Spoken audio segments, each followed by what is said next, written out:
Hello, my name is Dr. Eric Hibbs, and I am the superintendent of the Marlborough Township Public School District located in Marlborough, New Jersey. I wanted to create a video that would educate our community about the PARCC test that students will have to take in the 2014-2015 school year. PARCC stands for the Partnership for Assessment of Readiness for College and Careers. More than 15 million students will take this test in the 14-15 school year, and I wanted to educate our community about what the test is like and what they can expect for our students. Here's what we know. Starting in grade 3, students will take both a performance-based assessment and an end-of-year assessment each year in both mathematics and English language arts. The performance-based assessment, called a PBA, will take place approximately 75% of the way through the school year. The end-of-year assessment, called an EOY, will take place approximately 90% of the way through the school year. PARCC has released sample tests. They are located right here where my arrow is. Currently, there are sample performance-based assessments for English language arts and sample end-of-year assessments for mathematics. PARCC plans to release sample performance-based assessments for mathematics and end-of-year assessments for English language arts in the fall of 2014. In my opinion, it is not only important to prepare our students for the content of the PARCC assessment, that would be the Common Core State Standards, but our students also need to know the nuances and how to be successful on navigating this test. To that end, this video will take you through a sample end-of-year assessment for 5th grade in mathematics. I will not go over the answers for content, but rather I'm going to show you how to be successful on this test. So we're going to click on PARCC Practice Tests. We're going to click the drop-down arrow for Mathematics. Notice there are many options here, each of which has an answer key that you can actually examine. I'm going to go to 5th grade end of year. I'm going to start the test and start the section. Okay. Before we start the test, notice on the right-hand side there is a folder labeled Exhibits. If I click on this folder, what I have is an assessment reference sheet. Okay, if I scroll down, that's all that's there, and then you have some information that you can use throughout the test for the formula chart. So you need to know that's there and how to use it. To make it go away, you simply click the X. Notice also your previous and next button. Okay, these are easy navigation from one question to the next. Notice that the back button will actually become alive as you scroll through the test. Question 1 will have no previous, that's why it's not blue. Great way to go from one question to the next. The review button. The review button does several things. First off, it's a great way to travel from one question to the next without using the arrow keys a lot of times in a row. So if I want to go directly to question 19, I click View, and I go right to question 19. If I want to go back to a different question, I can click Review again and go right back to question 1. That's how easy that is. So much easier to navigate. The Review tab also tells you 3 different answers under the Status button. It will tell you A, I did not view a question. It will tell me B, I viewed a question but did not answer. And if I actually answered a question, the status would turn to green and it would say Answered. So for instance, let's take a look at number 1 here, and I have a text box.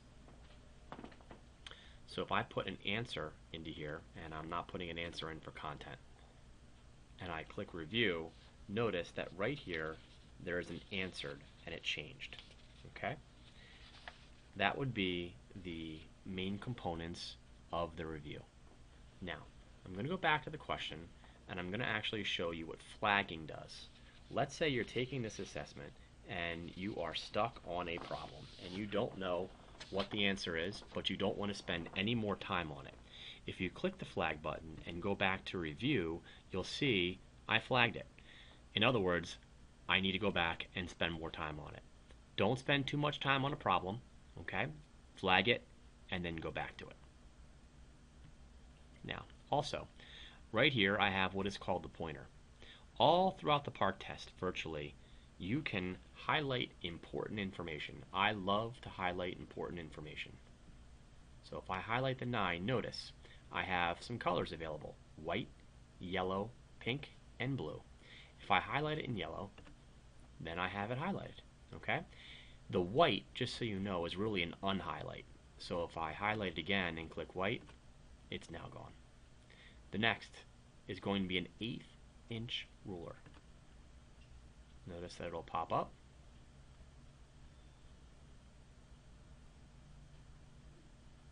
It's now in the field of the question only, and your circles allow you to manipulate the ruler. The next is the protractor. Protractor is exactly used the same way. Notice you have your plus sign that must line up with the angle correctly as you've been taught, and it's easily manipulated. Last but not least is called the answer eliminator. This is only okay to use on multiple choice questions. So I'm on question 4. So if I find out that I don't want certain questions, I can simply click the answer eliminator, and then once you click the actual problem, it will turn red. If you unclick it, it will go away. That is your toolbar. Pretty simple. Let's go back to question 1. Question 1 is a text box. Okay? So I want you to notice that when I actually put an answer in, watch what happens. You have an X that pops up. If I click the X, it eliminates the answer. Watch what happens when I hit something else besides a number. Watch what pops up. Invalid input. I hit the B button. So this problem just told me you put in a letter and I need a number. With most text boxes, please be aware that there is usually a label for you. I'm going to go pink this time, and I'm dealing with bookmarks. Okay? I'm not going to go over text boxes again. You now know how to do it. Question 2, plotting points or graphing points. So notice, I have point A, point B, and point C. Watch what happens as I navigate. You can see the colors change a little bit, and there's an arrow here. If I click on point B, it now goes live, and I can use point B. If I click on point C, the arrow goes there. This is very simple. I read the information. Point A is 4, 6, so I go to 4, 6, and I click the blue. Let's say that I went to point B, but I didn't actually click on it, and I saw that point B was 6, 4. Well, as I went to 6, 4, notice it will take my blue point and it will move it. And I'd say to myself, oh, that's not right. I have to go back and put it where it should be. And then I have to actually click on the B to make sure the arrow's there, and I'm at 6, 4. And then C is 3, 0. Click on it, 3, 0. That's how easy it is to graph. Be very careful. You must understand how to manipulate it.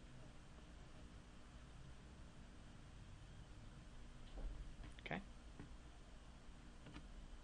Next.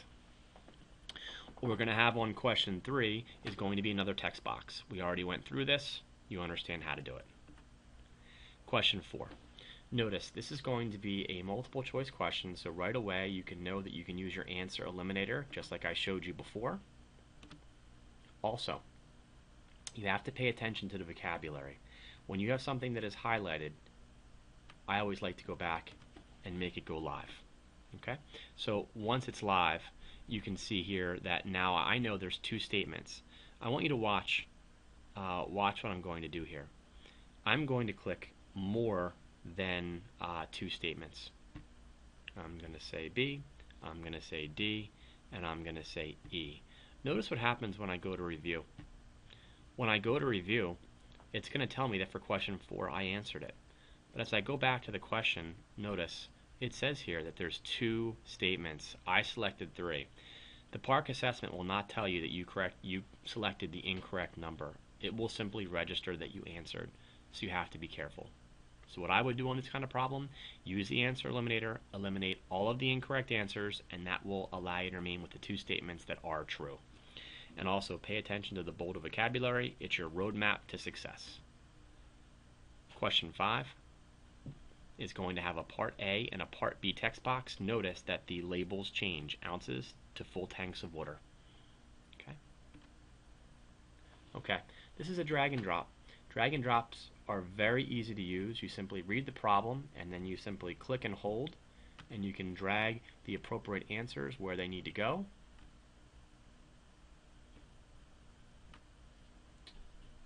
And notice there were 6 options for 4 spots. Let's say I made a mistake. I didn't make a mistake, but if I did and I wanted this text box to be in, watch what happens when I drag it. Oops, won't work. I have to remove first and then drag in. That's obviously not done for content, but I wanted you to see how that works on the drag and drop. Question 7 is going to be a simple multiple choice. Which tool could you use? That's right, answer eliminator. Okay? And I have to work through the problem. And the answer would be A. Okay. Moving on to question 8. Notice here I have 2 text boxes again, different labels, toy animals and ounces. I have information over here, and then I also have information down here, all of which I must use to answer the problem. Question 9. Okay, this is our first toolbar. Notice I said toolbar, not calculator, because this is not a calculator. Calculators will not be used on grade 5. But notice you need to understand what all of these mean. Clear all, undo, redo, backspace, plus sign, minus sign, times sign, division sign, fraction, mixed number, equal, less than, greater than, parentheses, your unknown number, all of your numbers, including your comma and your decimal point, and then we have not equal, bracket, dollar sign, and degree sign. So it says here, notice there's your roadmap again. Enter only your fraction.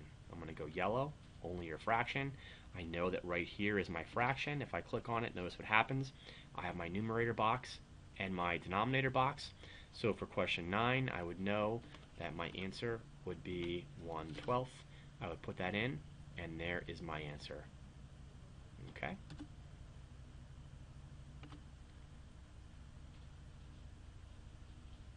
As we scroll to question 10, question 10 is once again a text box. Your label is cubic units.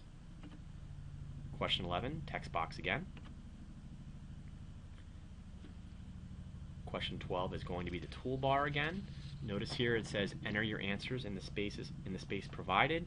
You have to enter the correct answer. If your answer is going to be a fraction, you must click on fraction. If it's a mixed number, you have mixed number, or you have regular numbers over here. Okay? You have to understand all of these tools and how to use them. Question 13, a drag and drop with a mini flowchart. So you have to not only read the directions, but you have to understand what has to be where. So you would simply drag the correct answers into where they go. And with this, you need to understand that rhombuses and rectangles could be interchanged. Okay? Notice 4 different options for 4 spots. And that will change all throughout the test. Question 14 is a text box. Okay. Question 15 is going to be 2 text boxes. I'm not going to go over that again. Question 16. I'm going to scroll down so I can see. And I'm going to show you this too. If you don't know this, if you hit Control minus or Control plus, it will allow you to zoom in and out on a test so that you can see it in full screen. It might be a little small for you, so if it's easier for you to zoom in and then manipulate it with the toolbar to the right, you can absolutely do that. But notice you have 2 different toolbars that you have to use and understand. Remember, follow your bold, enter only your fraction, so you know right away it's a fraction. Same down here. Enter only your fraction. Okay? Question 17 is going to be multiple choice. Which of the tools would work? That's right, the answer eliminator. So for question 17, I could click on that and I could say, well, I don't want that one, and I don't think B is correct either, and I don't think C is correct, and then D would be the answer. Go back to my select pointer tool, and then I have D. Okay, question 18 is a drop down. Notice as you click on the drop down, you have options. You simply need to choose the one that will make that sentence correct. You have to choose both. Question 19, again, is your toolbar, and notice your roadmap word. You have enter only your fraction. Fractions right here. Know your toolbar. Question 20 is a text box with cubic centimeters. I'm not going to go over that again. Question 21. Now this is an interesting one because not only does it have a Part A drag and drop, but it has a Part B calculator slash toolbar. Sorry, not calculator, Part B toolbar. So I would know that for question 21 that I need to have answers placed into the correct boxes. And notice I have 1, 2, 3, 4, 8 options for 2. So I need to make good judgments on what will go where based upon the information. And then I need to go to Part B and solve my answer. And notice the roadmap question, or the roadmap vocabulary, sorry, is only, and you have only your fraction. So if you click on fraction, you know your numerator and denominator box will appear. Question 22 is a text box. Question 23 is again the toolbar. Enter only your fraction. I won't highlight it, but look right here. Enter only your fraction. So grade 5, you're entering a lot of fractions. Question 24 is going to be a drag and drop again. And you have information here, and it's going to tell you which one that you need. So you would need to drag and drop the appropriate response in. And notice when I drag and drop, it doesn't disappear on this one, which is different than all of the others so far. I have no idea why that happens, it just does. Question 25 is again the toolbar. Enter the correct answer. This one would be a fraction, so I would enter the fraction, click on the denominator, and that would be my answer. Question 26, okay, another good example of how to zoom out to see the whole problem. And I'm going to zoom back in. Once again, I'm going to use the toolbar on the right to go back up so I can see it. So you have point A, point B, and point C. Remember we went over this, point A, point A, point C. I'm not going to show you again how to do that, but then you also have a multiple choice at the end, and you could use your answer eliminator if you would like to for question 26. And if you'd like to do that, remember you click on the answer eliminator and you could eliminate what you felt were the incorrect answers. Okay? Plot and then answer. Question 27 is a text box. Question 28 is also a drag and drop. I'm not going to do it again. You saw how I did it. 5 options for 3 spots. If you want to then move, you have to. If we actually just do the first one, you'll see they actually do disappear this time. Okay? Question 29, 3 drop downs. Less than, equal to, or greater than for all options. Question 30 is a text box, and the label is sandwiches. Question 31 has a Part A multiple choice. Go to your answer eliminator. Part B has a text box. Label is cubic feet. 32, I have roadmap bolded, and it's 3. I'm going pink again. 3 statements that correctly describe the coordinate system. That means that I would eliminate 2 if I wanted to use my answer eliminator. I hope you do. It's a great tool. Question 33, which is coming up, is going to be also a multiple choice again. I'm not going to go over it, but notice there's information on patterns that you then have to choose. And for question 33, it says which statement, so no statement is singular, is always true. There's only going to be one answer, which means that if you use the answer eliminator for question 33, you would then eliminate all but one. Okay? And the correct answer for 33 is B. Moving on to question 34. As it loads, text boxes. Notice there's no label, but you know at the front there's going to be a $sign, so it has to be some form of money. Question 35 is a text box. And question 36 is also a text box. Notice at the end, if I go to review, I can see under my status column, it tells me how I did.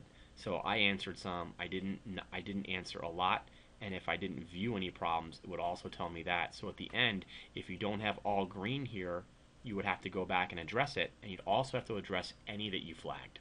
So that's your grade 5 end of year mathematics assessment tutorial. I hope that you found it useful, and I wish you the best of luck in going through this with your children. Thank you and have a great day.